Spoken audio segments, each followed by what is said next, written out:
जी हां, lockdown part 2 का 9वां दिन, इसके बाद 10 दिन अभी और जंग जारी है। लेकिन देश में कोरोना संक्रमण के मामलों की बात करें तो यह बढ़कर 21,000 के पार पहुंच चुका है।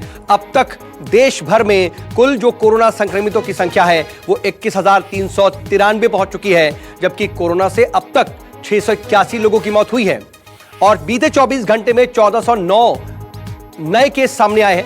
स्वास्थ्य मंत्रालय के संयुक्त सचिव लव अग्रवाल ने बताया कि 24 घंटे में कोरोना के 1,409 पॉजिटिव केस सामने आए हैं और 14 दिनों में राहत की बात इन सब के बीच ये कि 78 जिले ऐसे हैं जहां पर कोरोना का बीते 14 दिनों में कोई भी नया फ्रेश केस सामने नहीं आया है। पॉजिटिव कंफर्म केसेस एडिशनल आए हैं, which takes our total confirmed cases to 21,393। इन केसों में अगर देखें तो total cases under active medical supervision 16,454 हैं। एक पॉजिटिव न्यूज़ के रूप में मैं आप लोगों की दृष्टि में लाना चाहूँगा कि अब तक टोटल 4,257 लोग क्योर हो चुके हैं। इवन कल में ही 388 एडिशनल पेशेंट्स क्योर हुए हैं, जो कि हमारा टोटल रिकवरी रेट देखें तो 19.89% तक लेकर जाता है। इसके साथ ही पिछले 28 जिलों में, जैसे कि इससे पहले हम आप लोगों की दृष्टि में लाए हैं, 4 जिले थे जहां पर कोई केस नहीं आए थे, अब वह संख्या बढ़कर 12 हो चुकी है। और कोरोना के जहां लगातार केस बढ़ते जा रहे हैं तो वहीं इस बीच राहत वाली खबर यह है कि देश आज भी 1 महीने की पहले की स्थिति में है। जी हां, और हालात बिगड़े नहीं हैं, यह बात कही है ICMR ने। अभी तक बाकी देशों की तुलना में हम बेहतर कर रहे हैं।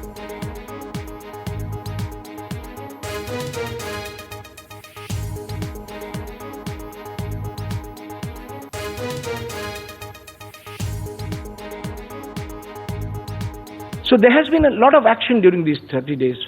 हजारों लोग, ना सिर्फ हम जो दिल्ली में बैठे हुए हैं, फील्ड में हजारों लोग इस कार्य में लगे हुए हैं और लोगों ने मिलकर और सरकार ने कई सारे ऐसे कदम उठाए हैं जिसने ये सुनिश्चित किया है कि इन these 30 days we remained more or less stable, and that is the first thing that I want to bring before you.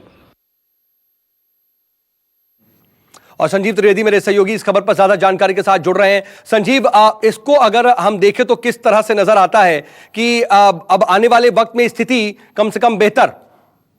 देखिए, जो आखिरी बात ICMR के द्वारा कही जा रही थी वो ये थी कि पिछले 30 दिनों में हमने जो प्रगति की है वो ये है कि हमने हालात को खराब नहीं होने दिया है, हम जैसे थे वैसे ही हैं। अब साउथ इस लाइन को अगर हम समझ लें तो शायद हमें एक तस्वीर उभरती हुई दिखाई पड़ेगी। 1 महीने पहले कहा यह जा रहा है ICMR के द्वारा कि जितने पॉजिटिव केसेस आ रहे थे, कुल केसेस यानी कि कुल टेस्ट के जितने पॉजिटिव केसेस आ रहे थे, आज भी उतने ही पॉजिटिव केसेस आ रहे हैं। प्रतिशत में अगर हम देखें तो कहा यह जा रहा है कि मात्र 681 केस उस वक्त थे 1 महीने पहले यानी कि 23 मार्च को, और आज 23 अप्रैल है, आज 21,393 केस हैं। लेकिन जो पॉजिटिव केसेस हैं वो दोनों वक्त, चाहे 23 मार्च की स्थिति हो या 23 अप्रैल की स्थिति हो, 4 से 4.5% ही हैं। और ये बहुत अच्छी खबर हमारे लिए है, क्योंकि अमेरिका में और दूसरे देशों में बिल्कुल ठीक बात है, बढ़ा है आंकड़ा ये, और पिछले 1 महीने में ये परसेंटेज बहुत हाई हो गया है। बहुत हाई हुआ, वहां पर स्थिति जो है वो हाथ से निकलती नजर आई, लेकिन कम से कम अभी हम अपने आंकड़ों को देखें तो फिलहाल सब कुछ कंट्रोल में है। बहुत शुक्रिया आपका तमाम जानकारी के लिए, आप नजर बना रखिएगा। अगर आपको हमारा ये वीडियो पसंद आया हो तो इसे लाइक और शेयर जरूर करें। अगर इस वीडियो पर आपकी कोई राय है तो नीचे कमेंट भी कर सकते हैं। और हाँ, देश और दुनिया की तमाम खबरों से वाकिफ रहने के लिए अभी सब्सक्राइब करें न्यूज़ 24 का YouTube चैनल। न्यूज़ 24, निष्पक्ष खबरें।